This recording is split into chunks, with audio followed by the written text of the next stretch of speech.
ওকে, welcome everyone two digital world 2020।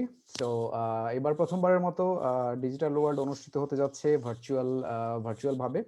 এবং আমরা from e-CAB আমরা ইক্যাবের থেকে আমরা চিন্তা করলাম যে আমরা ক্রস বর্ডার বিজনেস নিয়ে একটা ছোট্ট একটা আলোচনা করব, এবং এই আলোচনাতে আপনাদের সবাইকে আমি ওয়েলকাম করছি। আমি আহসান হাবিব, এবং আমাদের আজকের এই সেশনের নাম হচ্ছে entering global market through cross border e commerce. So আজকে আমাদের এই সেশনে সম্মানিত স্পিকার হিসেবে আছেন আমাদের এস এম বেলাল উদ্দিন, এবং আমাদের সাথে আছে ফাতিমা বেগম, এবং আমাদের সাথে আরো আছে পিঙ্কি ভট্টাচার্য, এবং আমাদের সাথে আছে মোহাম্মদ শফি।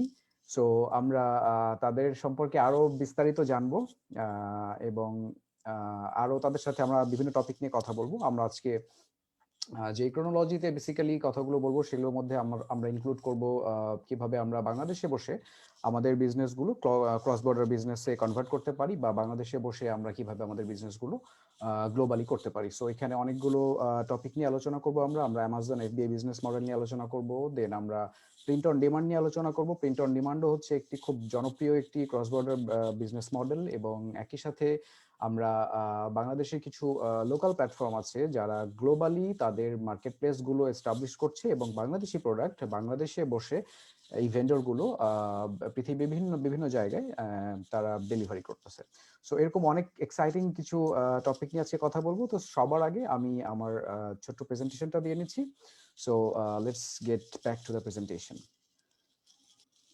ওকে, সো আজকে আমাদের সেশনের নামটা হচ্ছে entering the international market through cross border e commerce. So আমরা এখানে যেই বিষয়গুলো নিয়ে কথা বলবো সেই বিষয়গুলোর মধ্যে প্রথমেই হচ্ছে what is global selling or cross border e commerce. So basically cross border e commerce বা গ্লোবাল সেলিং বলতে আমরা যেটা বুঝি সেটা হচ্ছে যে আমরা আমাদের বাংলাদেশে বসে যখন কোনো প্রোডাক্ট বা কোনো সার্ভিস যখন আমরা গ্লোবালি সেল করবো, সেটা হচ্ছে আসলে ক্রস বর্ডার ই কমার্স বা গ্লোবাল সেলিং। সো এখন পর্যন্ত আসলে এই গ্লোবাল সেলিং বিভিন্নভাবে হয়ে থাকে, যেমন বি2বি হয়ে থাকে, বি2সি হয়ে থাকে।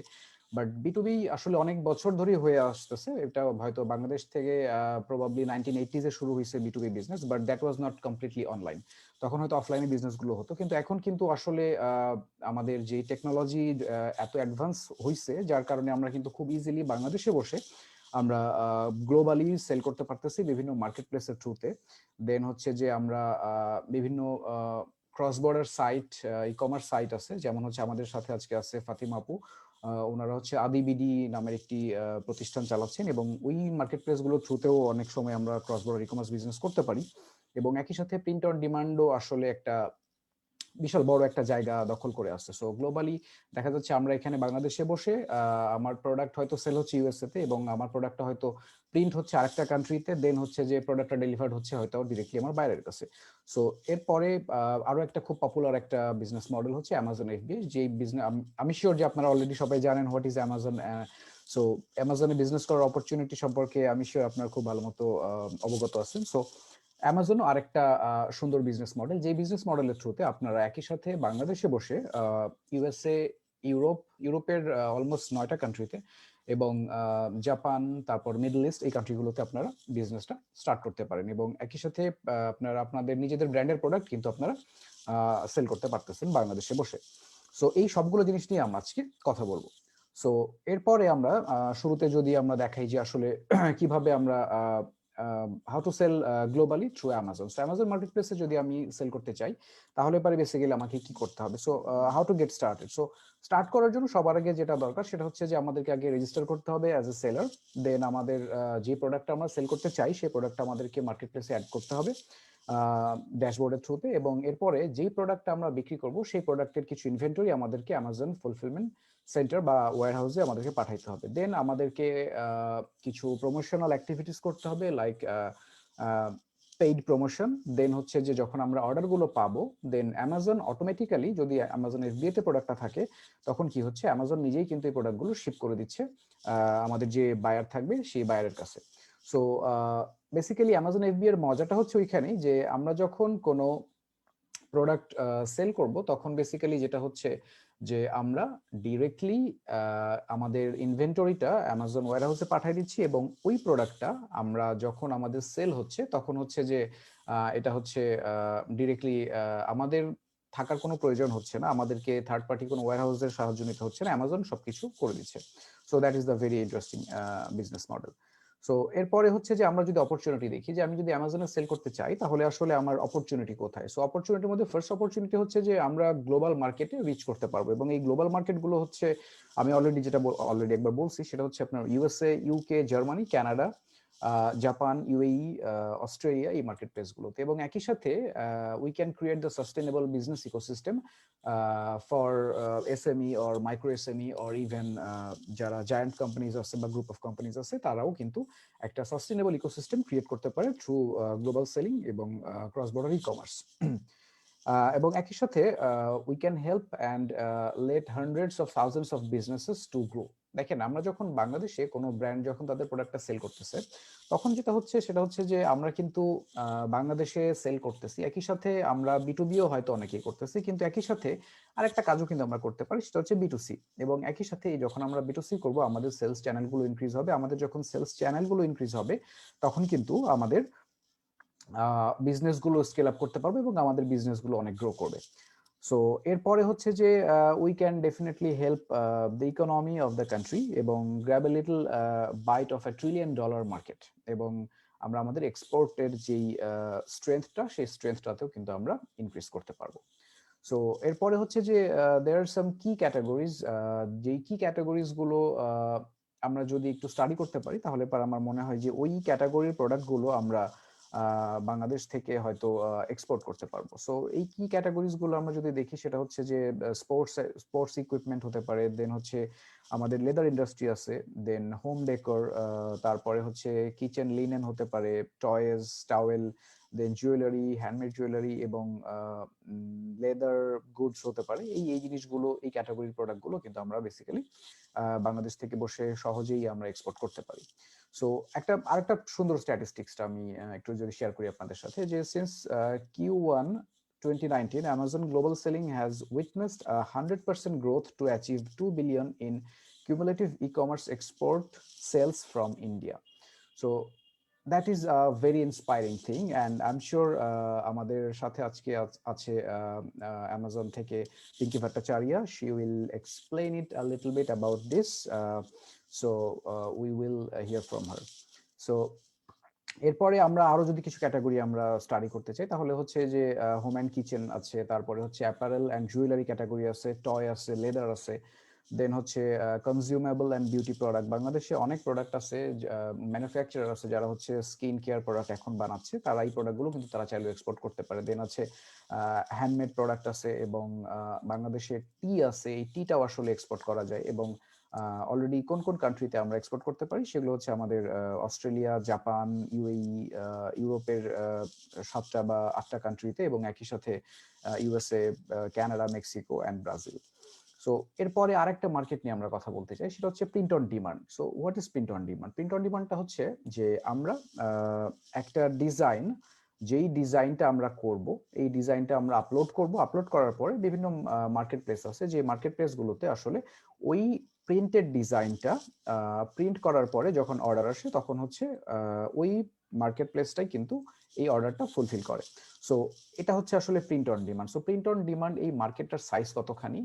এটা অলমোস্ট $7 বিলিয়ন একটা মার্কেট, এবং আজকে আমাদের সাথে আছে SM বেলালউদ্দিন। সো উনি আজকে আমাদেরকে প্রিন্ট অন ডিমান্ডের মার্কেট সাইজ, এটার অপরচুনিটি, এই জিনিসগুলো নিয়ে আজকে কথা বলবে। সো তারপর আমরা হচ্ছে ছোট করে যদি একটু দেখে নিই যে মার্কেট সাইজ, মার্কেটটা আসলে কত বড়, বা মেজর মার্কেট শেয়ার কোন জায়গাতে আছে। So United states, Ireland, Italy, Netherland, New Zealand, Norway, Canada, Finland, Denmark, এবং আরো অনেক কান্ট্রি আছে যেই মার্কেটগুলো আসলে major market for print on demand. এবং আমরা যদি এখন দেখি যে বাংলাদেশ থেকে আসলে এটার অপরচুনিটি কতটুকু, এবং আমরা দেখতে পাবো যে বাংলাদেশ থেকে প্রায় 2000-এর বেশি প্রিন্ট অন ডিমান্ড সেলার আছে, যারা বাংলাদেশে বসে প্রিন্ট অন ডিমান্ড বিজনেসটা কন্টিনিউ করতেছে, এবং তারা হচ্ছে অলরেডি ইনকাম জেনারেট করতেছে $10 মিলিয়ন উপরে। So that is also a very interesting business model, এবং আমি শিওর যে আমরা অনেকেই আছি যারা এই বিজনেসটা করতে চাই, এবং যারা করতে চাই তাদের যেই গাইডলাইনগুলো প্রয়োজন আমরা আজকে সেই গাইডলাইনগুলো নিয়েও আমরা আজকে কথা বলবো। So thank you for watching the presentation. So first I'd like to ask you know SM বেলালউদ্দিন যে আপনি তো আসলে অনেক দিন থেকেই প্রিন্ট অন ডিমান্ড নিয়ে কাজ করতেছেন, এবং আপনি বাংলাদেশে আপনার একটা কোম্পানি আছে নাম হচ্ছে টেক্সজর্ট, আপনি সিইও অফ টেক্সজর্ট, এবং একই সাথে আপনি একটা প্রিন্ট অন ডিমান্ড মার্কেটপ্লেসের country manager, most probably gear launch, right? Right. Right. Yeah. So, আপনি যদি আমাদেরকে একটু বলতেন যে what are the possibilities and opportunities for Bangladeshi sellers or Bangladeshi যারা বাংলাদেশ থেকে বসে একটা ক্রস বর্ডার বিজনেস করতে চাচ্ছে, তাদের আসলে অপরচুনিটি কতটুকু, মার্কেটের সাইজ কতটুকু, এবং আসলে আমরা আগামী 5 বছর যদি ট্রাই করি আমরা কোন জায়গাতে যেতে পারবো? বেলাল ভাই। Okay. হ্যাঁ, থ্যাংক ইউ হাসান ভাই। সো বিষয়টা হচ্ছে যে অলরেডি আপনি মেনশন করেছেন যে মার্কেটটা অনেক বড়, $7 বিলিয়ন একটা টোটাল মার্কেট।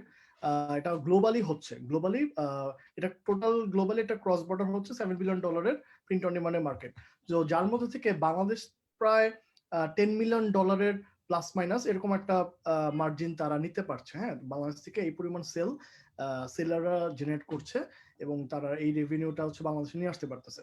সো অলরেডি এটা একটা একটা এস্টাবলিশ একটা বিজনেস মডেল, অনেক মানুষ করছে। আমি নিজেই এখানে প্রায় 6 বছর ধরে করছি, প্রিন্ট অন ডিমান্ডের সাথে কাজ করছি, আর গিয়ারন্সের সাথে কাজ করছি প্রায় 4 বছর ধরে। সো আমি মার্কেটটা লিড করছি অনেকদিন ধরে। সো আমার নিজস্ব যে কমিউনিটি সেখানেই প্রায় আমাদের মোরলেস 1500 এর মতো হচ্ছে রেজিস্টার্ড ইউজার আছে আমাদের গিয়ার লঞ্চে। এর মধ্যে সবাই হয়তো অ্যাক্টিভ না, বাট কম বেশি মোটামুটি বেশ ভালো একটা গ্রুপ অফ পিপল আছে যারা ফুল টাইম এটা নিয়ে কাজ করছে এবং এখান থেকে একটা খুব ভালো একটা রেভিনিউ জেনারেট করছে এবং বাংলাদেশে যেটাকে নিয়ে আসছে। সো পসিবিলিটির এন্ড থেকে এটা আসলে এন্ডলেস। পৃথিবীতে আসলে প্রিন্ট অন ডিমান্ডের যদি কেউ ই কমার্স করতে চায় গ্লোবালি, তাহলে ইদার হয় ড্রপ শিপিং করবে, অথবা এফবিএ করবে, অথবা হচ্ছে পিওডি করবে। এই তিনটা মডেলের বাইরে আসলে কিছু নাই। হয় সে অ্যামাজনের মতো সাইটগুলোতে প্রোডাক্ট দিয়ে সেল করবে, অথবা হচ্ছে নিজস্ব সাইটে ড্রপ শিপিং করবে, অথবা হচ্ছে প্রিন্ট অন ডিমান্ড করবে। এই তিনটার বাইরে আসলে গ্লোবাল ই কমার্সের ক্ষেত্রে তেমন কোনো অপশন নাই। So in that case print on ডিমান্ডটা আমি প্রেফার করব নতুনদের জন্য। কেন? কারণ যে প্ল্যাটফর্মগুলো ফুলফিলমেন্ট করে দিচ্ছে তারাই একদম ওয়েবসাইট দেওয়া থেকে শুরু করে ডোমেইন হোস্টিং, মানে ডোমেইনটা আপনাকে নিতে হবে, আপনাকে হোস্টিং দিচ্ছে, ওয়েবসাইট বানায় দিচ্ছে, আপনি যখন ডিজাইনটা করছেন ওখানে পেমেন্ট নেওয়া, তারপরে হচ্ছে প্রোডাক্টটাকে ফুলফিল করা, প্রিন্ট করা, তারপরে কাস্টমার বাসায় পৌঁছে দেওয়া, কাস্টমারকে আফটার সেল সার্ভিস দেওয়া, এই সব কিছুই কিন্তু ফুলফিলমেন্ট কোম্পানিগুলো করে দিচ্ছে। আমি যেমন গিয়ালন্তের সাথে আছি, এরকম আরো অনেকগুলো ফুলফিলমেন্ট কোম্পানি আছে, তারা সবাই মোরলেস এই সাপোর্টগুলো দিয়ে থাকে। সো পৃথিবীর যে কোনো জায়গা থেকে প্রিন্ট অন ডিমান্ড বিজনেস করতে গেলে যেটা করতে হবে, একটা ফুলফিলমেন্ট পার্টনার চুজ করতে হবে। এটা হোক গিয়ার লঞ্চ, হোক অন্য কোনো মার্কেট প্লেস, সেখানে একটা অ্যাকাউন্ট ক্রিয়েট করতে হবে। তারপরে তার যে নিজস্ব চিন্তা ভাবনা, নিজস্ব ক্রিয়েটিভিটি, সেইভাবে ডিজাইনটা করে আপলোড করার পরে যখন এটাকে প্রমোশন করবে, তখন যদি কেউ এটাকে পারচেস করে দেন এটাকে প্রোডাকশনে যাবে। সো গতানুগতিক যেই মডেল সেটার সাথে প্রিন্ট অন ডিমান্ডের পার্থক্য এখানেই, যখন অর্ডার আসবে মানে যখন ডিমান্ড হবে তখন এটা প্রিন্ট হবে। সো ইন দ্যাট কেস যেহেতু মানুষজনের মানে সবাই আসলে ইউনিক হতে চায়, তার নিজস্ব একটা পার্সোনালিটি আলাদা করতে চায়, যে আমার টি শার্টটা ডিফারেন্ট হবে, আমার মগটা ডিফারেন্ট হবে, বা আমার ফোনের কাভারটা ডিফারেন্ট হবে। তো সবাই আসলে কাস্টমাইজেশন চায়, সবাই চায় যে একটা প্রোডাক্ট আমার জন্য শুধু কাস্টমাইজড হোক। সো এই মডেলটা আসলে প্রিন্ট অন ডিমান্ড নিয়ে আসছে। এন্ড যেহেতু এটার এন্টারিংটা খুবই ইজি, আদার্স যত বিজনেস মডেল আছে অনলাইনে সেখান থেকে আমি বলবো যে প্রিন্ট অন ডিমান্ডটা সবচেয়ে বেশি ইজি। এখানে এন্টার করার জন্য আসলে খুব বেশি নলেজের প্রয়োজন নাই। আর আর আপনি যেটা মেনশন করেছেন যে মানে বাংলাদেশ থেকে অপরচুনিটি কতটুকু, আমি বলবো যে ধরেন অন্যান্য দেশের যারা প্রিন্ট অন ডিমান্ড করছে তাদের থেকে বাংলাদেশিদের আউটপুটটা অনেক ভালো।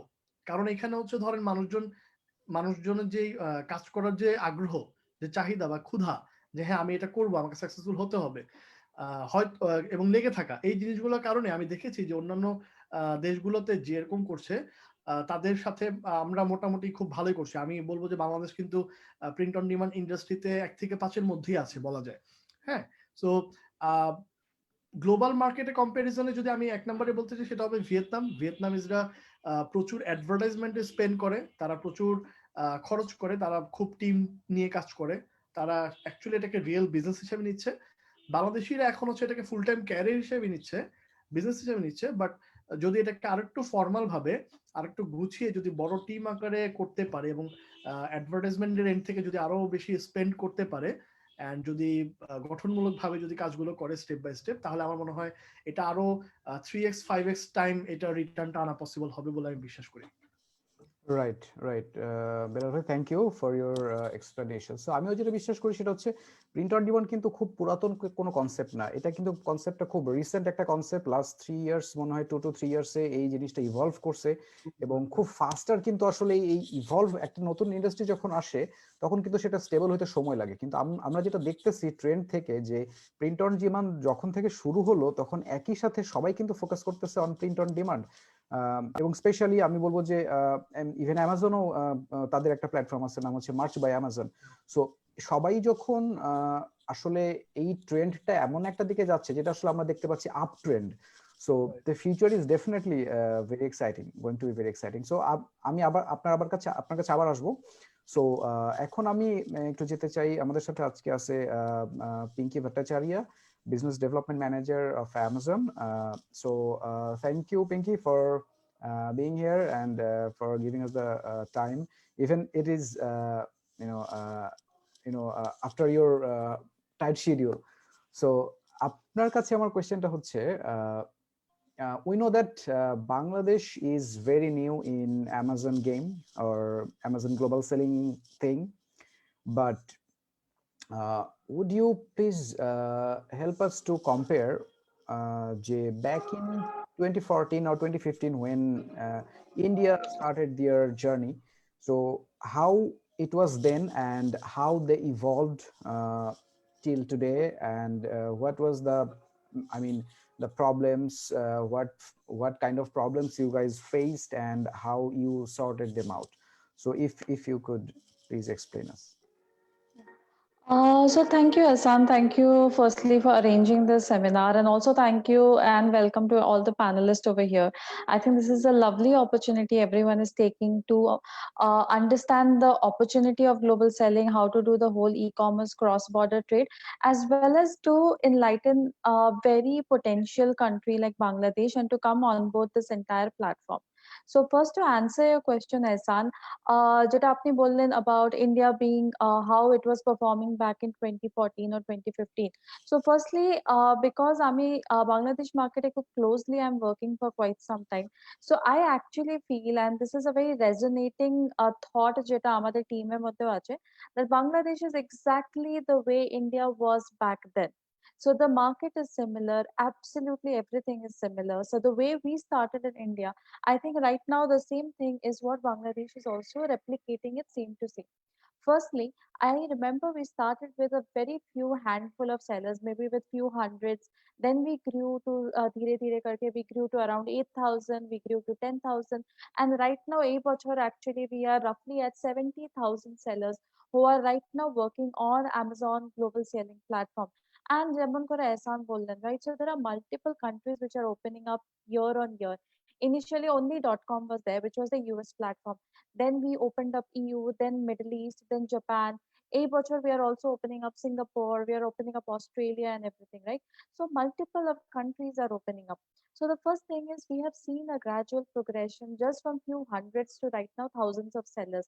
And we also started in volumes very less. And this year actually we have done roughly accumulative, as Hassan mentioned, about 2 billion sales. Or যদি আপনি Jeff Bezos recently আপনি একটা article পড়েছেন, he has actually told that maybe by 2025 we can really increase this number from 2 billion to 10 billion, right? So this is the kind of exciting future that it entirely has and everything. So the first thing, I think, যেমনি করে Bangladesh is right now thinking the same thing the way India was also thinking back then, right? A little bit of obviously hesitation will be there. E-commerce, everything seems very new and everything, right? But the whole understanding is to take that leap of faith. because the whole world is moving towards e-commerce, and especially Bangladesh is actually the second largest exporter of apparel in the entire world. It is just second to China, even greater than India. So considering this kind of export potential and everything, I think it is a very right time. And I have noticed a great trend and shift in the mindset of people. I think it is a very right time that we might want to move from B2B to B2C e-commerce model. And secondly, on coming and coming out of the hesitation and the mind shift, and then coming more towards the e-commerce setup. Because at the end of the day, with the click of a button, if people are able to buy their products through any part of the world sitting, and you as a seller are sitting in Bangladesh and be able to do this, I think this is the most easiest and relevant opportunity for any seller out there. Right so হ্যাঁ, পিঙ্কি ওয়াজ rightly saying যে আসলে opportunity যেখানে ছিল এখন থেকে 5 বছর আগে, ফিউচারে আসলে এটা পেছন দিকে যাওয়ার তো কোনো সুযোগই নাই, বরঞ্চ it is going to be 3x 4x 5x even 10x in next upcoming next 5 years maybe. Even আমি একটু পিঙ্কির সাথে অ্যাড করতে চাই, সেটা হচ্ছে যে আমি একটা স্টাডিতে দেখছিলাম যে ইউএসএ তে এখন 2020 সালে না 2019 সাল পর্যন্ত শুধুমাত্র ইউএসএ কে আমরা ধরি কিন্তু সবচেয়ে বড় একটা মার্কেট প্লেস ই কমার্সের জন্য। কারণ তাদের ডিজিটালাইজেশন অনেক ফাস্টার হয়েছিল, তারা অনেক তাড়াতাড়ি অ্যাডপ্ট করছে অনেক কিছু এবং অনলাইনে অ্যাক্সেসের জন্য। সো তারপরেও ইউএসএ তে অনলাইন পারচেস করে there are maybe 16 or 17% people, only 15 or 16 or 17 এরকম একটা পার্সেন্টেজ রাফলি। সো আমাদের যেটা মনে হয় এখন সেটা হচ্ছে যে আগামী 10 বছর পরে এটা হয়তো 15 থেকে হয়তো 40 বা 45-এ হয়তো পার্সেন্টে চলে যাইতাম। কিন্তু আমার বিশ্বাস যে এই প্যান্ডেমিকের ভেতরেই কিন্তু আসলে ওই যে জায়গাতে আমরা 10 বছর পরে যাওয়ার কথা ছিল, ইউএস এর মতো একটা কান্ট্রি, তারা মনে হয় অনেক আগেই ওই জায়গাতে চলে যেতে পারছে। বিকজ অ্যামাজনের যদি আমরা সেলস স্ট্যাটিস্টিক্স দেখি, সেটা হচ্ছে প্রত্যেক ইউএসএ তে এই প্যান্ডেমিকের ভেতরে প্রত্যেক $1 স্পেন্ড যে আমেরিকানরা করছে তাদের মধ্যে 50 সেন্ট ছিল on Amazon. So if I am right Pinky, so প্রত্যেক $1 স্পেন্ডের ভিতরে 50 সেন্ট ছিল they purchase from Amazon.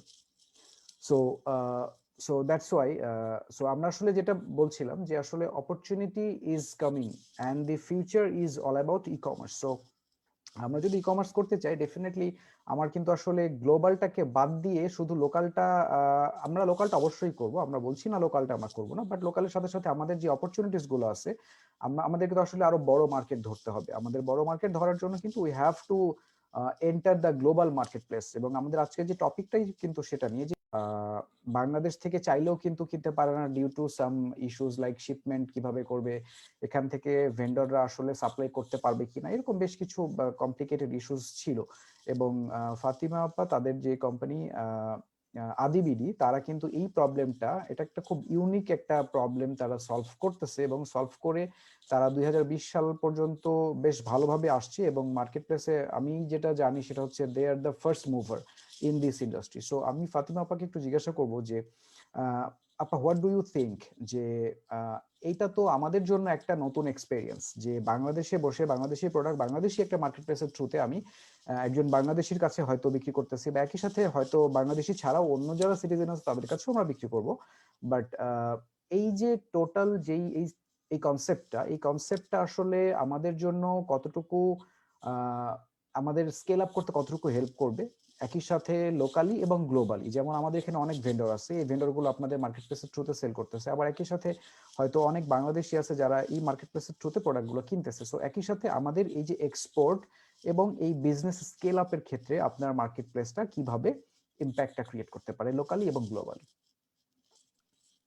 Thank you আসলাম ভাই, থ্যাংক ইউ সবাইকে। আমাদের যেটা আপনারাও বললেন, পিঙ্কি আপু বললো আমরা সেকেন্ড লার্জেস্ট, এবং আমাদের যে এক্সপোর্ট আর্নিং তার 83% কিন্তু আসে আমাদের আরএনজি সেক্টর থেকে। এবং এই আমরা যদি দেখি 2019-এ আমরা কিন্তু 34 বিলিয়নের মতো এক্সপোর্ট করেছি। সেটাকে যদি আমরা রাইটলি প্রাইস করতাম, লাইক আমরা যদি সেল করতাম, তাহলে ওটার কারেন্ট মার্কেট ভ্যালু হতো 200 billion. So the market is actually 200 of 200 billion if we can sell it. So এটার আমরা মনে করি যে যদি এটা 10%ও আমরা ক্যাটার করতে পারি, তাহলেও কিন্তু 20 মানে মার্কেট এখানে আছে। এবং আমরা যেটা দেখছি যে আস্তে আস্তে ই কমার্সের যে ইউজটা বেড়ে যাচ্ছে, এবং স্লোলি এটা কিন্তু খুব ফাস্ট মুভ করছে, ইটস নট স্লো, খুব ফাস্ট মুভ করছে। এবং সামনে আমাদের যেই বায়ার গ্রুপটা থাকবে তারা হচ্ছে মিলেনিয়ালস, and millennialsরা কিন্তু like they are not brand freak, they like colors, they like to try different things.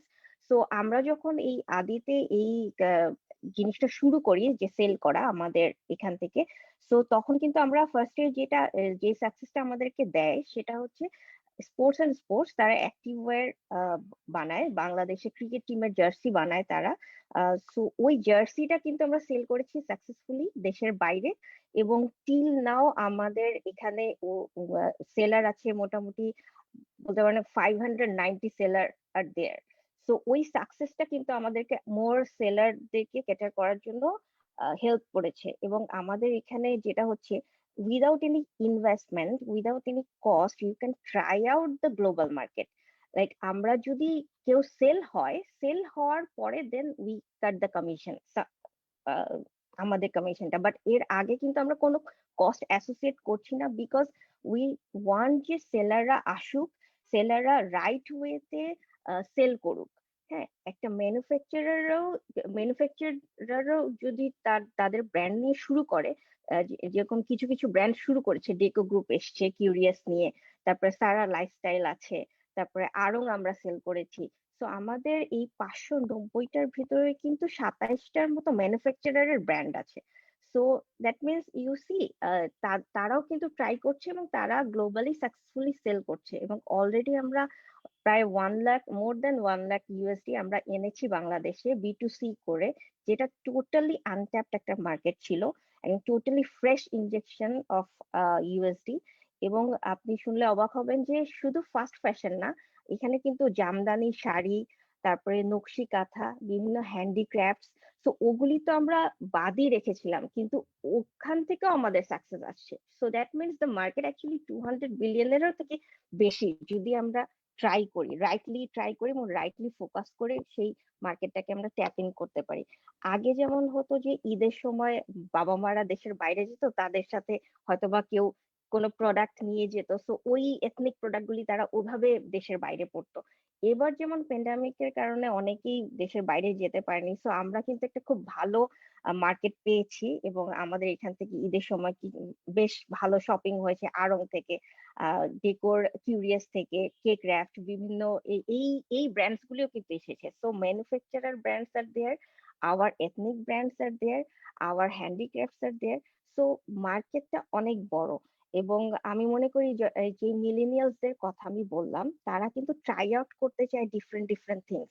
Like আমার মনে হয় সামটাইম আমি কালারফুল কোনো কিছু দেখলে হয়তো আমি শ্রীলঙ্কান কোনো একটা কিছু কিনবো, বা তাদেরও মনে হয় যে কোনো একটা কালারফুল কিছু দেখলে তারা হয়তো বা কিনবে। এবং ফাস্ট ফ্যাশনের জন্য যেটা হচ্ছে, আমরা কিন্তু ওয়ার্ল্ডে সবাই অলমোস্ট সেম ক্যাটাগরির জিনিস পরছি। যেমন আমরা খুব টি শার্ট সেল করেছি, টি শার্টের গায়ে ধরেন ডিফারেন্ট ডিফারেন্ট কথা লেখা, বিভিন্ন রকমের বাংলা কথা লেখা, বা ইংলিশে কোনো মজার কিছু লেখা। তো এই ধরনের জিনিসগুলি কিন্তু খুব চলছে। তো আমার মনে হয় যে একটা সেলারের জন্য এখানে, এই যেমন অ্যামাজনেও একটা ম্যানুফ্যাকচারের জন্য there is a very good opportunity. যারা আছে যে হয়তোবা অত বড় পরিসরে শুরু করতে পারছে না, আমরা মনে করি যে তারা এখানে খুব ইজিলি তাদের ওই গ্লোবাল মার্কেটটা ট্রাই আউট করতে পারে, এবং আমরা সেরকম আহ, সব রকমের সুযোগ সুবিধা দিয়ে থাকি। এবং আমাদের এখানে সবচেয়ে বড় যে একটা চেঞ্জ, একটা ডিফারেন্ট মডেল আমরা ইন্ট্রোডিউস করছি, সেটা হচ্ছে কিউসি কন্ট্রোল করা। যে আমাদের কাছে যখনই কোনো অর্ডার পড়ে, আমরা সেলারের কাছ থেকে প্রোডাক্টটা এনে কিউসি করে দেন আমরা সেটা পাঠাই। সো দ্যাটস ওয়াই আমাদের কিন্তু রিটার্ন রেটটা 1%-এর থেকে কম। থ্যাংক ইউ ফাতিমা আপা, that was very inspiring. So আমি তো বলবো যে আসলে আপনারা যেটা করতেছেন সেটা হচ্ছে আসলে বাংলাদেশের যেই ব্র্যান্ডগুলো আছে তাদেরকে, তারা যাতে ইন্টারন্যাশনাল মার্কেটে এন্টার করতে পারে তাদেরকে আগেই আপনারা হচ্ছে একটু কাইন্ড অফ ট্রেন করতেছেন, তাদেরকে ট্রেন গুলো বোঝাচ্ছেন এবং আপনারা রেডিনেসটা আসলে ক্রিয়েট করতেছেন, so that they can in future jump into other marketplaces as well. আমি এখন পিঙ্কিকে আরেকটা কোয়েশ্চেন করতে চাই, সেটা হচ্ছে যে উই নো যে আমরা আসলে বাংলাদেশে Amazon has started their journey just couple of years maximum. So এবং এই কাপল অফ ইয়ার্স আমরা যেটা দেখতে পাচ্ছি সেটা হচ্ছে অনেকেই আস্তে আস্তে ইন্টারেস্টেড হচ্ছে টু সেল অন অ্যামাজন, তারা তাদের বিজনেস গুলো স্টার্ট করতেছে। So do you have any kind of projection যে where you want to project Bangladesh in next 5 years or 10 years from now? So yeah, Isa. So firstly, if you ask me projection, যেমন করে ফাতিমা আপা বললেন, right? So Bangladesh is actually second largest apparel exporter. If we tap even 10% of apni paten, jodi if we can tap even 5 or even 1% of it, the number still looks really amazing. From our internal perspective, if you ask us, actually the way we project, right, we are seeing Bangladesh exactly the way India was 5 years back. So obviously we are expecting that maybe in 5 years or 6 years or any year time down the line, that Bangladesh can also create success stories, multiple success stories. We have 2 billion 3 billion sort of sellers coming up. এখন যেমন আমরা ইন্ডিয়াতে দেখাচ্ছি যে from hundreds we started and we are right now at 70,000. So this is the kind of projection that we are expecting from Bangladesh also. Secondly, considering all these facts, I've also noticed, and I think this is a very right cusp of time where we have noticed there's a huge shift in terms of the mindset of the people. There's a lot of millennials coming up. Obviously, e-commerce locally also has increased a lot, and I'm really thankful for Fatima Apu and all the others. There is nothing. Once আপনি আপনার নিজস্ব products list করছেন, you're selling it to the end consumer, and only then you are actually being charged for the entire product in terms of commission and everything. So this is just a mind shift that I hope and I'm expecting that people change. Otherwise, I think this is a very great opportunity, and we have seen people increasing day by day and leveraging on this opportunity. Actually, a bochor we have also seen multiple sellers who have roughly done 500,000 kind of sales, and that looks really inspiring and positive to us. So we are actually hoping to make multiple seller testimonial videos. We are actually hoping to see this number keep on increasing, because from Amazon perspective also, we are trying to double down on the opportunity. We are trying to increase the marketing and visibility, and we are actually আমরা ধীরে ধীরে try করছি যে suppose multiple problems, for example logistics problems face করছে sellers, right, payments problem face করছে sellers. So we are trying to smoothen it out so that sellers from Bangladesh don't face these kind of issues. And যার যেমন করে ইচ্ছে আছে, start with one product or start with 1 lakh product, but please do try out the opportunity and then think of it how to grow. So I think, Ehsan, to answer your question in a very nutshell, it looks amazing, and I think it looks absolutely positive, and we are hoping that in 5 years or 6 years, the way you mentioned, right, the number actually looks better than India also, considering the huge export potential. Thank you Pinky. So আমি 100% agri করি পিঙ্কির সাথে, because আমরা আসলে এখন থেকে ঠিক 2 বছর আগে, যখন আমার নিজের মনে আছে যে আমি যখন প্রথম দিকে যখন বিজনেস করতাম অ্যামাজনে, আমি নিজে অ্যামাজন সেলার। সো যখন আমি শুরু করছিলাম তখন হচ্ছে দেখতাম যে অনেকেই হয়তো জিনিসটা জানতোই না যে বাংলাদেশ থেকে আসলে অ্যামাজনে সেল করা যায়।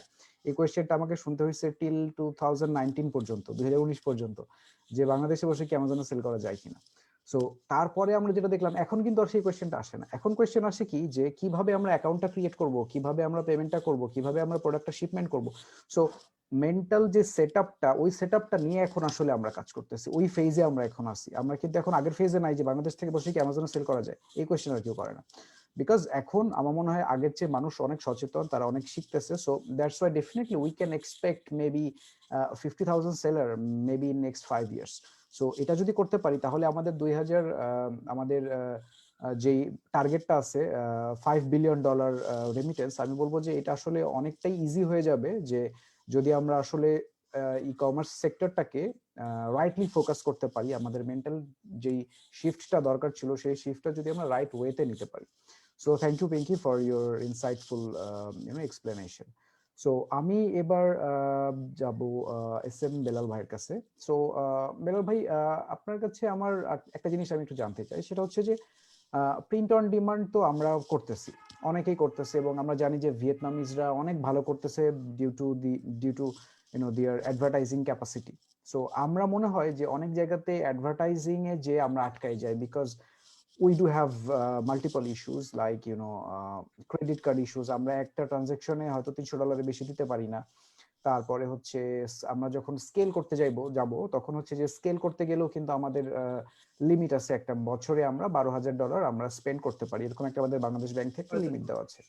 সো আপনার কি মনে হয় যে আমরা যদি এই যে সরকার যে অ্যাচিভ করতে চাচ্ছে $5 বিলিয়ন রেমিটেন্স, এখানে আমাদের কোন কোন জায়গাতে, আপনি প্রিন্ট অন ডিমান্ডের পার্সপেক্টিভ থেকে যদি একটু বলতেন যে কোন কোন জায়গাতে আমরা যদি একটু কাজ করতে পারি বা পলিসিগত হেল্প আমরা পাই, তাহলে পারে আসলে এটা কতদূর নিয়ে যাওয়া পসিবল, এই জিনিসটা যদি একটু বলতেন। রাইট, আপনি খুব ভালো একটা পয়েন্ট মেনশন করছেন এহসান ভাই, যেটা আমি একটু যদি আপনার সাথে অ্যাড করি যে ভিয়েতনামিজদের সাথে ওরা হচ্ছে মার্কেটে বেস্ট, প্রিন্ট অন ডিমান্ড মার্কেটে বেস্ট। ওদের সাথে আমাদের অ্যাডভার্টাইজমেন্টের গত যে পার্থক্যগুলো আছে সেটা তো আছে, প্লাস হচ্ছে আমাদের একটু মাইন্ডসেটেও প্রবলেম আছে। ওরা কিন্তু এটাকে রিয়েল বিজনেস হিসেবে নিচ্ছে এবং ওরা এটাকেই একদম পুরো মানে সবকিছু ধ্যান জ্ঞান ধরে একদম পুরো টিম করে অফিস করে কিন্তু ভালো লেভেলে করছে, যেটা আবার আমাদের দেশে কিছুটা গ্যাপ আছে। সো এখানে দেখা যাচ্ছে টিম সেট আপে বা এই যে আমি যে এটাকে একটা নেক্সট লেভেলে নিয়ে যাব, এই মাইন্ড সেট আপে একটু ঘাটতি আছে। হ্যাঁ, তো এটা আমাদের আসলে সোশিও ইকোনমিক একটা ব্যাপারও আছে যে এই অনলাইনে কাজ করবে, এটাকে আসলে সামাজিকগত ভাবে যে অ্যাকসেপ্টেন্সটা দেওয়াটা, এই বিষয়টাতে তো আমাদের আপনি জানেন যে একটা সমস্যা আছে। আর সো আমার মনে হয় এই জায়গাটা যদি এটা ধীরে ধীরে সলভ হচ্ছে, এখন অনেকটাই ইমপ্রুভড হয়েছে এবং এটা ধীরে ধীরে আরো সামনে আরো সলভ হবে এবং প্রচুর ছেলেপিলে আসবে। অ্যান্ড ক্রিয়েটিভ ছেলেপিলে এখানে আরো বেশি দরকার। দেখা যায় আমাদের এই ইন্ডাস্ট্রিতে আমি যেটা ফিল করেছি যে ভালো ইউনিভার্সিটি থেকে বা ভালো ব্যাকগ্রাউন্ডের ছেলেপিলে কিন্তু মানে ফুল টাইম যে এই কাজটা করবে এটার সাথে কিন্তু ইনভলভ হচ্ছে না। তারা চলে যাচ্ছে হয়তো কোনো মাল্টিনেশনাল কোম্পানিতে বা বিভিন্ন ব্যাংক এনজিও এই সমস্ত জায়গাতে চলে যাচ্ছে জব করার জন্য। হ্যাঁ, বাট এই বিজনেসটা যে একটা টেস্ট করবে বা ট্রাই করবে, এই জায়গাতে কিন্তু একটা ঘাটতি আছে। বাট ওরা যদি এই সমস্ত স্মার্ট ছেলেপেলে যারা হচ্ছে এই গ্লোবাল কালচার গুলোকে খুব দ্রুত অ্যাডাপ্ট করতে পারে বা এর সাথে কানেক্টেড, তারা যদি পিওডিতে আসে তাহলে ওরা খুব ভালো ভালো আইডিয়া জেনারেট করতে পারবে এবং দ্রুত সাকসেস নিয়ে আসতে পারবে। সো এখানে একটা গ্যাপ আছে। আর পলিসিগত দিক থেকে যেটা আপনি বললেন, মেনশন করলেন যে এই যে অ্যাডভার্টাইজমেন্টের এন্ড থেকে, এখানে তো অবশ্যই আমাদের একটা মানে অন্য আদার্স যে বিজনেস গুলো আছে, আমি যদি ফ্রিল্যান্সিং বলি বা আদার্স যেগুলো বলি, সেখানে কিন্তু আসলে ইনভেস্টমেন্টের বিষয়টা মুখ্য না। দেখা যাচ্ছে কাজ করছে, টাকা নিয়ে আসাটাই কিন্তু মুখ্য। কিন্তু প্রিন্ট অন ডিমান্ডে অ্যাডভার্টাইজমেন্ট ইজ এ মাস্ট। এটা ছাড়া আসলে এই বিজনেসটাকে একদম নেক্সট লেভেলে স্কেল আপ করতে পারবে না। আমি যেই ডেটাটা বলেছি যে $10 মিলিয়ন যেই যে টাকাটা বাংলাদেশে আসছে, এর কিন্তু আপনার মানে 70% আসছে যারা অ্যাডভার্টাইজমেন্ট করছে তাদের থ্রুতে। হ্যাঁ, এই নাম্বারটা আরো আরো বেশিও হতে পারে, অনেকে হয়তো হিডেন আছে, অনেকে হয়তো এক্সপোজ করে না। সো এটা সো এখানে আমাকে যদি লিমিট দেওয়া হয় তখন কিন্তু আমি স্কেল করতে পারছি না। আর আমি যদি অ্যাডভার্টাইজমেন্ট না করতে পারি, আমি যদি অ্যাড রান করতে না পারি, তাহলে আমি বেশি পৌঁছাতে পারবো না বেশি মানুষের কাছে, এন্ড আমি কিন্তু রেভিনিউ আনতে পারবো না। সো এই লিমিটেশনসটা এটা অবশ্যই আমাদের একটা বিশাল একটা অবস্টাকলস। অন্যান্য ইন্ডাস্ট্রির সাথে যদি অন্যান্য ইন্ডাস্ট্রির কথা যদি আমি বলি, ওখানে আসলে এই অ্যাডভার্টাইজমেন্ট বা স্পেন্ডিং এর বিষয়টা কিন্তু খুব একটা দরকার নাই। আবার আমি যদি আমার সেলারদের কথা বলি, অনেকে আছে যে গ্লোবাল মার্কেট থেকে হচ্ছে ডিজাইনার হায়ার করে। দেখা যাচ্ছে যে ফিলিপিন থেকে বা অন্য কোনো মার্কেট থেকে হচ্ছে ডিজাইনার হায়ার করছে। সো ডিজাইনারকে টাকা দেওয়ার জন্য হলেও কিন্তু কিছু খরচের বিষয় আছে, যেখানে আমাদের আসলে কিছু লিমিটেশনস আছে। আর তো এই জিনিসগুলো যদি দূর করা যায়, তাহলে এটা আসলে মানে অনেক বিশাল একটা মার্কেট হবে। এবং আমি বিশ্বাস করি যে আমাদের যেহেতু ছেলেপেলেরা লেগে থাকার একটা টেন্ডেন্সি আছে, এদের মধ্যে ক্ষুধা আছে, আমার মনে হয় এরা ভিয়েতনামিজের থেকেও ভালো করতে পারবে বলে বিশ্বাস করি। আর আরেকটা বিষয় হচ্ছে প্রিন্ট অন ডিমান্ডের মধ্যে একটা মানে মেজর প্রোডাক্ট হচ্ছে গিয়ে অ্যাপারেল প্রোডাক্টস গুলো, T shirt, hoodie, tank top যেগুলো আছে। তো এই জিনিসগুলো কিন্তু অ্যাকচুয়ালি বাংলাদেশ থেকেই প্রথমে রটা ক্রিয়েট হয়। এটা হচ্ছে টি শার্ট ম্যানুফ্যাকচার করে ওরা, একটা ব্র্যান্ড। ওরা কিন্তু ওদের লেবেল লাগিয়ে আবার এই ফুলফিলমেন্ট কোম্পানি গুলোর কাছে সেল করে। তারপরে যখন অর্ডার আসছে তখন ওই ডিজাইনটা কিন্তু প্রিন্ট করছে।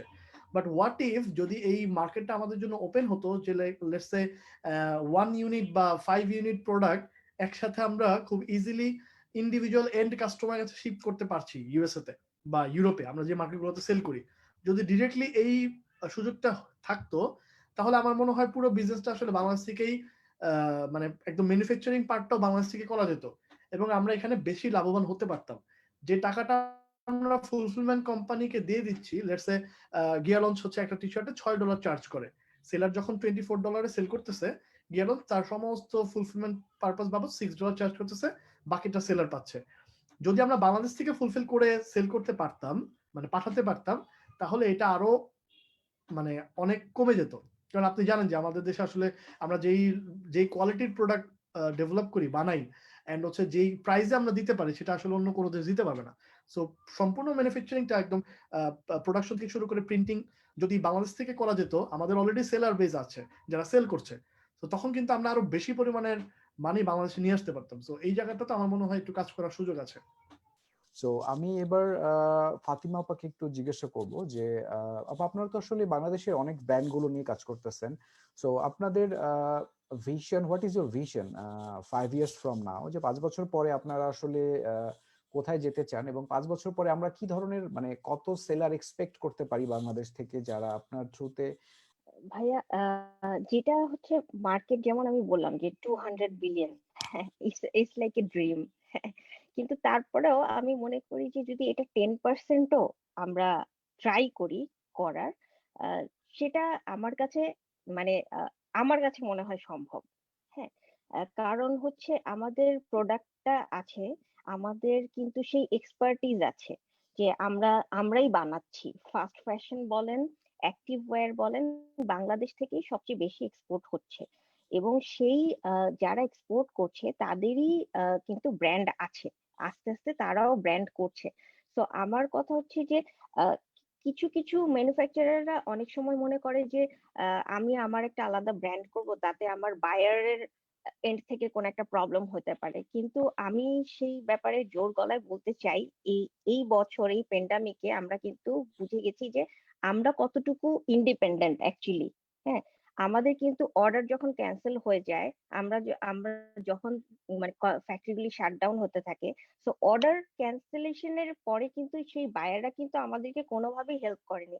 আর এই ফ্যাক্টরিদেরকে যতটুকু যা হেল্প করেছে সরকার করেছে, কোনো বাইরের থেকে কোনো অনুদান বা অন্য কিছু কিন্তু আসেনি। আমাদের দেশের আমাদের সরকারই আমাদেরকে হেল্প করেছে।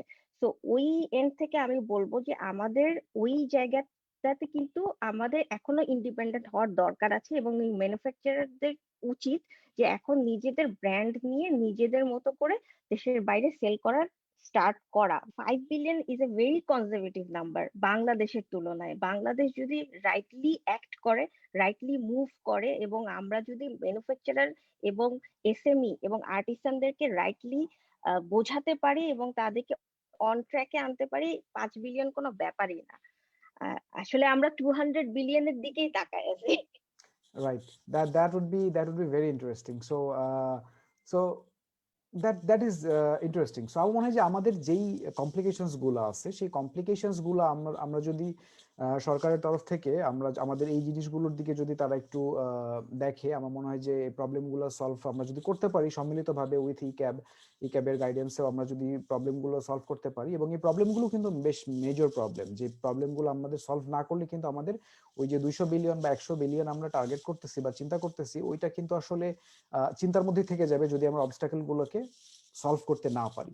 So that is also very important thing. So আমার বিশ্বাস যে আমাদের এই ডিজিটাল ওয়ার্ল্ড 2020-র মাধ্যমে আমরা আমাদের গভর্নমেন্টের কাছে এবং নীতি নির্ধারকদের কাছে আমরা আসলে এই মেসেজটাও দিতে চাই যে আসলে আমরা মনে করতেছি যে 5 বিলিয়ন না, আমরা 100 বিলিয়ন অ্যাচিভ করতে পারবো।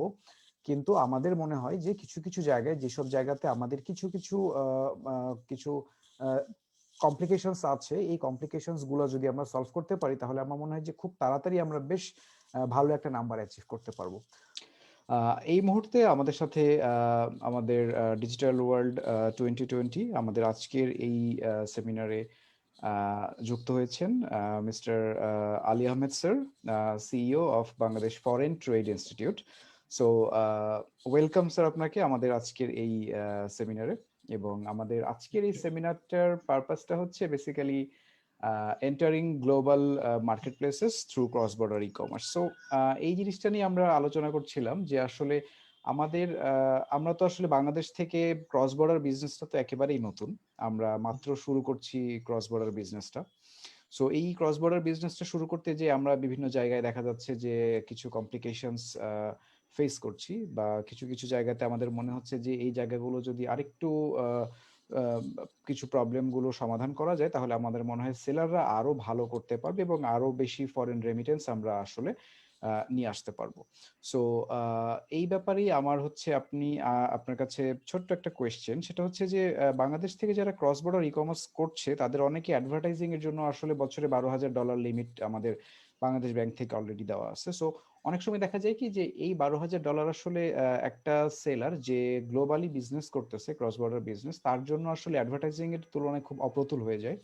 সো কোনোভাবে যদি আমরা এই লিমিটটা নিয়ে কোনো কাজ করতে পারি, অথবা ক্রস বর্ডারের ক্ষেত্রে যদি এই জায়গাগুলোকে আরেকটু শিথিল করা যায়, আমার মনে হয় যে আহ, আমাদের যারা সেলার আছে তারাও আরো উদ্বুদ্ধ হবে এবং আমাদের রেমিটেন্সটাও আসলে আমরা আরো বেশি করে রেমিটেন্স নিয়ে আসতে পারবো। সো আপনার যদি কিছু আহ, এই ব্যাপারে যদি কিছু বলার থাকে স্যার।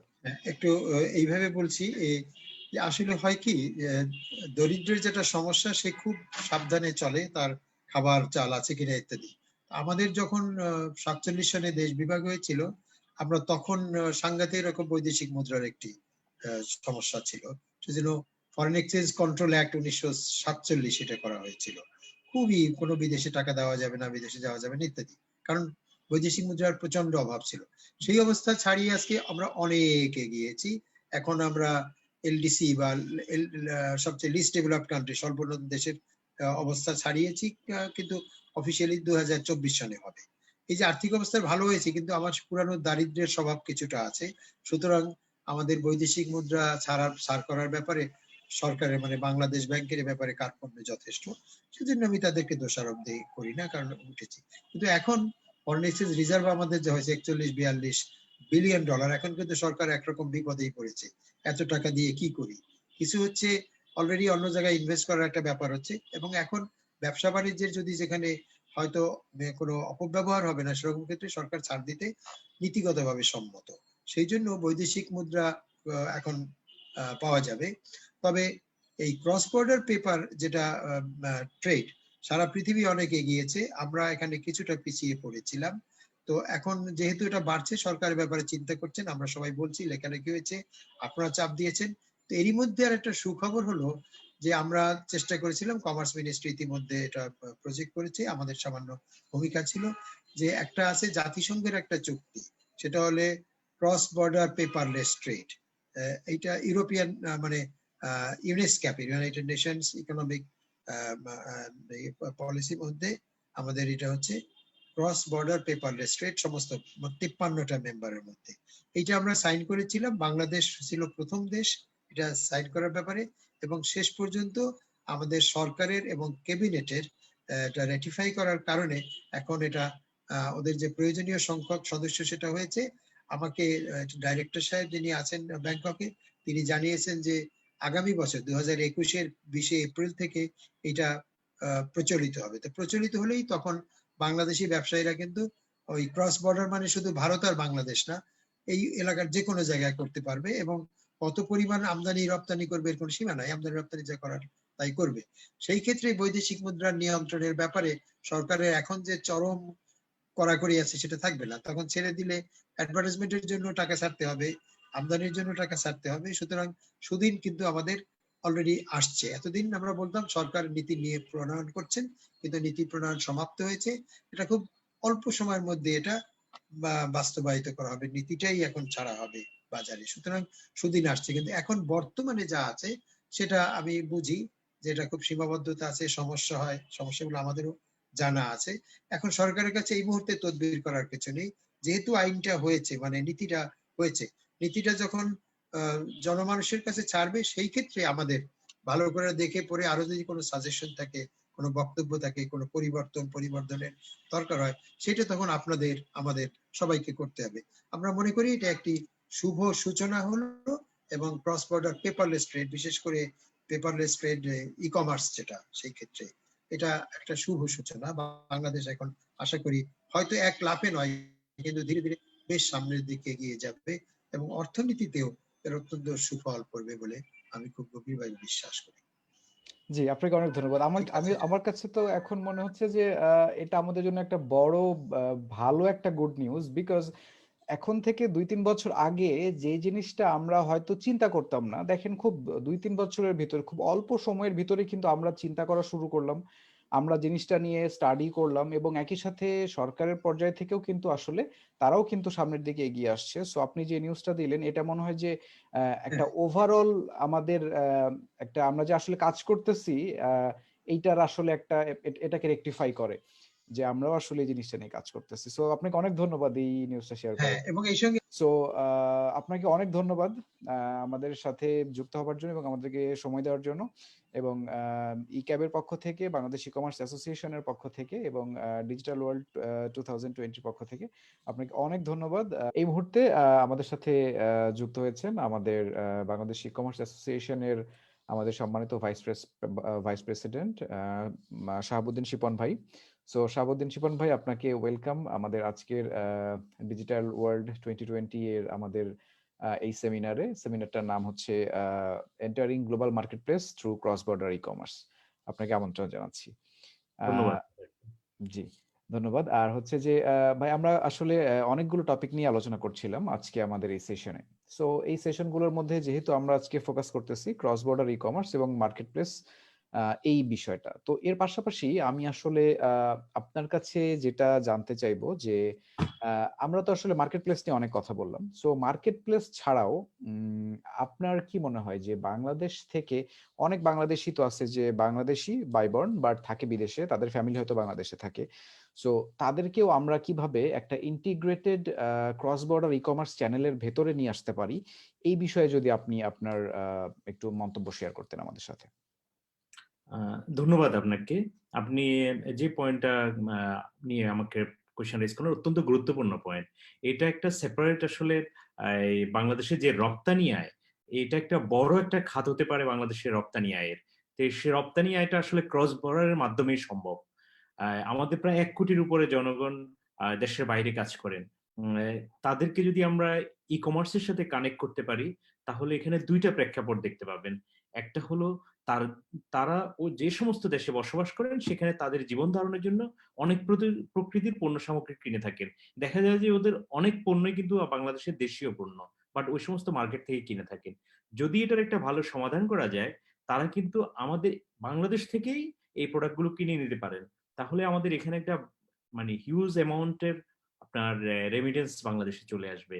এখানে অনেক বড় একটা রপ্তানি আয়ের সুযোগ আছে। দ্বিতীয় আরেকটা প্রেক্ষাপট, এটা আপনার এখন যদিও আমাদের এটার পরিমাণটা খুবই কম। ২০১৯ সালেও প্রায় এটা ১০০ কোটি টাকার উপরে রেমিটেন্স আয় আসে। এই ক্ষেত্রে বাংলাদেশের যে সমস্ত মানুষজন দেশের বর্ডারের বাইরে কাজ করেন, তারা তাদের ফ্যামিলির জন্য, তাদের আত্মীয়-স্বজনের জন্য যে সমস্ত কেনাকাটা করতে চান, তারা কিন্তু ওই সমস্ত দেশের থেকেই বাংলাদেশের ই-কমার্স কোম্পানিগুলোর মাধ্যমে তাদের পরিবারের জন্য কেনাকাটা করতে পারেন। আমি যদি একটা উদাহরণ দিয়ে বলি, যেমন আপনার এই একজন ভদ্রলোক হয়তো বসবাস করেন ইউকে তে অর অস্ট্রেলিয়াতে, কিন্তু তার ফ্যামিলি, তার মা-বাবা বাংলাদেশে বসবাস করেন। তার কিন্তু মেডিসিন বা মেডিসিন রিলেটেড পণ্য সামগ্রী প্রয়োজন। ফ্যামিলির গ্রোসারি কেনার প্রয়োজন, জামা কাপড় কেনার প্রয়োজন, ঈদে গরু কেনার প্রয়োজন। সবকিছুই কিন্তু সে ওখান থেকে বসে বাংলাদেশের লোকাল প্ল্যাটফর্মের মাধ্যমে সে কিন্তু কেনাকাটা করতে পারে। এর মাধ্যমে কিন্তু হিউজ পরিমাণ আপনার রেমিটেন্স বাংলাদেশে আসবে। এটা একটা নতুন রপ্তানি আয়ের খাত হবে। কিন্তু এই জায়গাটাতে আসলে ফোকাস দিতে হবে। আমাদের পলিসিগত ফোকাস দিতে হবে, তাদেরকে অ্যাওয়ার করতে হবে। এই জায়গাটাতে যদি আমরা সরকার এবং বিভিন্ন ইন্ডাস্ট্রি পিপলরা ভালোভাবে কাজ করি, আগামী ২ বছরের ভিতর আমি বিশ্বাস করি এখান থেকে খুব বড় ধরনের একটা নতুন করে রপ্তানি আয়ের সুযোগ তৈরি হবে। জি, ধন্যবাদ শিপন ভাই। আমার মনে হয় যে এটা খুব ইম্পর্টেন্ট একটা জিনিস, বিকজ একই সাথে দেখেন গ্লোবালি আমরা কিন্তু অনেক রকম ই-কমার্স করতেছি, ক্রস বর্ডার ই-কমার্স করতেছি, বিভিন্ন মার্কেট প্লেসের থ্রুতে বিজনেস করতেছি, লোকাল যেই চ্যানেলগুলো আছে সেই চ্যানেলগুলো দিয়ে আমরা বিজনেস করতেছি।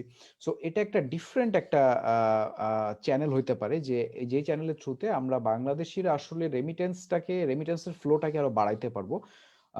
যেই থার্ড পার্টি যে মার্কেট প্লেস গুলো আছে তাদের হয়তো এখানে কমিশনের জায়গাটা কমে গেলে দেখা যাবে যে ডিরেক্টলি আমাদের দেশের যারা সেলার আছে তারা হয়তো বেশি উপকৃত হবে, এবং একই সাথে যারা বায়ার আছে আমাদের নিজেদের বায়ার তারাও কিন্তু আসলে ওইখানে একটা মানি সেভ করতে পারবে। সো এখানে আমি আরেকটা কথা আপনাকে বলি। আপনি দেখলেন আপনি যেটা বললেন অন্যান্য মার্কেট প্লেস ইউজ করা, আমরা কেন নয়, আমরা প্রায় 16-17 কোটি দেশের মানুষ, আমাদের জন্যই একটা আসলে ইন্টারন্যাশনাল মানের ক্রস বর্ডার প্ল্যাটফর্ম তৈরি করা সম্ভব, শুধু আমাদের দেশীয় মানুষগুলো ইউজ করার জন্য। আরেকটা দিক দেখেন, গার্মেন্টস ইন্ডাস্ট্রিতে এটা মোর দেন $40 বিলিয়ন মার্কেট এই মুহূর্তে। আপনি এখানে যদি ফোকাস দেন, সেখানে এই আপনার যে পরিমাণ আমাদের ইন্ডাস্ট্রি আছে, সিমিলার ক্ষেত্র অনেক সুযোগ আছে। যারা আমাদের এই সাপ্লায়ার হিসেবে কাজ করতে পারে, তারা সেলার হিসেবে কাজ করতে পারে। যখনই সেলারদের পরিমাণ এই প্ল্যাটফর্মে বেশি পরিমাণ হবে, তখন কিন্তু আন্তর্জাতিক বাজারেও আমরা ভালো পরিমাণ কাস্টমার এঙ্গেজমেন্ট করতে পারবো এই প্ল্যাটফর্মে। সো ইজিলি আমাদের এখান থেকে একটা বড় ইন্টারন্যাশনাল মানের প্ল্যাটফর্ম তৈরি হতে পারে। দেখুন, যখন অ্যামাজন তৈরি হয়, আলিবাবা যদি চায়না যদি আলিবাবার মতো প্রতিষ্ঠানকে সাপোর্ট না দিত, তারা যদি বসে থাকতো অ্যামাজন তো আন্তর্জাতিক মার্কেটে একটা ক্রস বর্ডার ই কমার্স আছে, আমাদের তো আর প্রয়োজন নেই, তাহলে আলিবাবা তৈরি হতো না। আমরা যদি সিমিলার ওয়েতে আলিবাবা, অ্যামাজন, ইবে এই সমস্ত এই প্রকৃতির মার্কেট প্লেস আছে বলে আমরা নতুন কোনো মার্কেট প্লেস স্টাবলিশ করবো না, এরকম যদি আমরা ভাবি, তাহলে চলবে না। আমাদের জন্য নিজস্ব একটা ক্রস বর্ডার প্ল্যাটফর্ম তৈরি করা উচিত। তার মানে এই না যে ওগুলো আমরা আবার ব্যবহার করব না, আমরা ইমিডিয়েটলি এই সমস্ত প্ল্যাটফর্ম ব্যবহার করে আমাদের রাস্তাগুলো আরো সহজ করে নেওয়া, যে সমস্ত প্রবলেমগুলো আছে এগুলোকে আইডেন্টিফাই করে এগুলোকে সলভ করে নেওয়া, পাশাপাশি আমাদের এখানকার উদ্যোক্তাদেরকে সহযোগিতা দেওয়া, পলিসিগত, টেকনিক্যাল, যেহেতু এটা একটা নলেজ বেস ইন্ডাস্ট্রি, তাহলে নতুন একটা দেখবেন ক্রস বর্ডারের ক্ষেত্রে আমাদের একটা নিজস্ব প্ল্যাটফর্ম তৈরি হবে। রাইট, তার মানে হচ্ছে যে আমরা এখন এক্সিস্টিং যে মার্কেট প্লেস গুলো আছে মার্কেট প্লেস গুলো থেকে শিখবো, আমরা অ্যাডপ্ট করব টেকনোলজিস গুলো, দেন বেসিক্যালি আমরা নিজেরাও আসলে ইমপ্লিমেন্ট করব ওই অ্যামাজন, আলিবাবা, ইবে বা এটসি এই ধরনের মার্কেট প্লেস গুলোর সাথে, যাতে আমরা আমাদের দেশীয় একটা মার্কেট প্লেসও যাতে আমরা ক্রিয়েট করতে পারি। এই জিনিসটাতে আমাদের মনে আসলে ফোকাস করাটা খুব জরুরি, বিকজ আমরা শুধু কেন কনজিউমার হব, আমাদের নিজেদেরও আসলে প্রোডাক্ট থাকতে হবে ক্রস বর্ডার মার্কেটে। সো এটা খুব ইন্টারেস্টিং একটা পয়েন্ট ছিল শিপন ভাই, এবং আমি আপনাকে আরেকটা কোয়েশ্চেন করতে চাই ছোট্ট করে, সেটা হচ্ছে যে as a vice president of e commerce association বাংলাদেশের, সো আপনার আসলে আপনাদের ভিশনটা কি, বা আপনার যদি আমি জিজ্ঞাসা করি পার্সোনাল ভিশনটা কি, যে আমরা আসলে এখন থেকে 5 বছর পরে এক্সপোর্ট বা ক্রস বর্ডার এই জায়গাটাতে কোন জায়গাটাতে যেতে চাই, বা কোন লক্ষ্যে পৌঁছাইতে চাই ইন্ডাস্ট্রি সাইজ অনুযায়ী, অথবা হইতে পারে নতুন উদ্যোক্তা সৃষ্টির ক্ষেত্রে? দেখুন, আমাদের পূর্বপুরুষদের কথা যদি আমরা চিন্তা করি, ওই সময় বাংলাদেশের ইন্ডাস্ট্রিয়ালিস্ট বলেন আর ইনভেস্টর বলেন, তারা কিন্তু চিন্তা করতেন বাংলাদেশের বর্ডারকে নিয়ে। এই আমাদের বাংলাদেশে তখন অসচ্ছল ছিল, তখন আমাদের যে পরিমাণ মানুষের বাইং ক্যাপাসিটি ছিল তার উপর ডিপেন্ড করে আপনার ইন্ডাস্ট্রি তৈরি হতো। এখনকার প্রেক্ষাপট ভিন্ন, কিন্তু এখন আমাদের ইকোনমি চেঞ্জ হয়ে গেছে, মানুষের ক্রয় ক্ষমতা বেড়েছে, লোকাল একটা ডিমান্ড আছে। পাশাপাশি যেহেতু ক্রস বর্ডারের মাধ্যমে আপনার একটা প্রোডাক্টের পৃথিবীর যে কোনো প্রান্তে বিক্রি করা সম্ভব, সেই ক্ষেত্রে আমরা এখন আর 16 কোটি মানুষকে নিয়ে চিন্তা করার সুযোগ নেই, আমরা যে কোনো প্রোডাক্টকে সারা পৃথিবীর সব মানুষের জন্য চিন্তা করার সুযোগ এসেছে।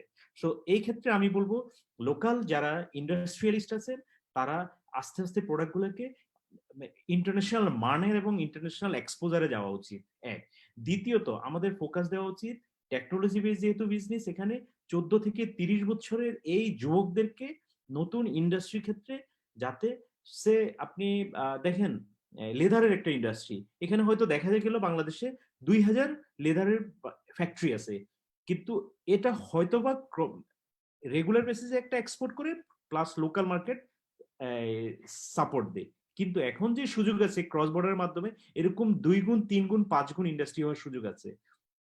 যদি প্রপার ওয়েতে ক্রস বর্ডারে ইন্টারন্যাশনাল প্ল্যাটফর্মের মাধ্যমে সেল করা সম্ভব এবং নতুন প্ল্যাটফর্ম যদি ক্রিয়েট করা যায়, তাহলে এখানে 2000 নয় 10,000 ফ্যাক্টরি হলেও কোনো সমস্যা হবে না, কারণ সারা পৃথিবীতে সাপোর্ট দেওয়া যাবে। সিমিলার আমি একটা ফ্যাক্টরির কথা বললাম বা একটা ইন্ডাস্ট্রির কথা বললাম, এভাবে বাংলাদেশের যে সমস্ত জায়গায় আমাদের আন্তর্জাতিক অ্যাক্সেস সুযোগ আছে প্রোডাক্টের কোয়ালিটি এন্ড সার্ভিস দিয়ে সেগুলোর প্রত্যেকটা জায়গায়, পাশাপাশি নতুন নতুন আপনার প্রোডাক্ট নিয়ে কাজ করার সুযোগ আছে। পৃথিবীতে এমন কোনো প্রোডাক্ট নেই যেটার এক প্রান্তের প্রোডাক্ট অন্য প্রান্তের ডিমান্ড নেই। আপনি যদি চিন্তা করেন, এক জায়গায় হয়তো গরুর গোবর আমরা ফেলে দিচ্ছি, আরেক জায়গায় সেটা কিন্তু ঔষধ হিসেবে বা অন্য ব্যবহারযোগ্য পণ্য হিসেবে কিন্তু বিক্রি হচ্ছে।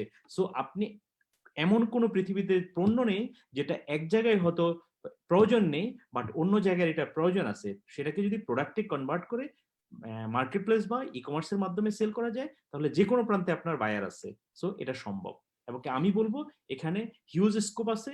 বাংলাদেশের এই ডাইভার্সিফিকেশন নিয়ে কাজ করা উচিত। যারা ইন্ডাস্ট্রিয়ালিস্ট বা ইন্ডাস্ট্রি নিয়ে কাজ করতে চান, ফ্যাক্টরি ম্যানুফ্যাকচারার হিসেবে কাজ করতে চান, তারা শুধু বাংলাদেশ মার্কেটে না ভেবে সারা পৃথিবীটাই তার জন্য মার্কেট হিসেবে ভাবা উচিত। আমরা এই ক্ষেত্রে ইকেও কাজ করছেন প্রণোদনা, উৎসাহ এবং সরকারের পলিসিগত অ্যাডভোকেসি দিয়ে। রাইট, ধন্যবাদ শিপন ভাই। আমার মনে হয় যে এটাও একটা ইন্টারেস্টিং টপিক ছিল, বিকজ আমাদের যখন আসলে মার্কেট সাইজটা বড় হয়ে যাবে তখন কিন্তু আমাদের আসলে এক্সপোর্টের অপরচুনিটি বাড়বে। সো লোকাল মার্কেটের চাহিদা পূরণ করে আমরা কিন্তু এক্সপোর্ট করতে পারবো। সো যত বেশি B2B এক্সপোর্টের পাশাপাশি B2C এক্সপোর্টও আমরা যত বেশি করব, তখন কিন্তু আসলে ওই ফ্যাক্টরিগুলোর ক্যাপাসিটি বেড়ে যাবে, নতুন ফ্যাক্টরি ক্রিয়েট করার অপরচুনিটি ক্রিয়েট হবে, জব ক্রিয়েট হবে।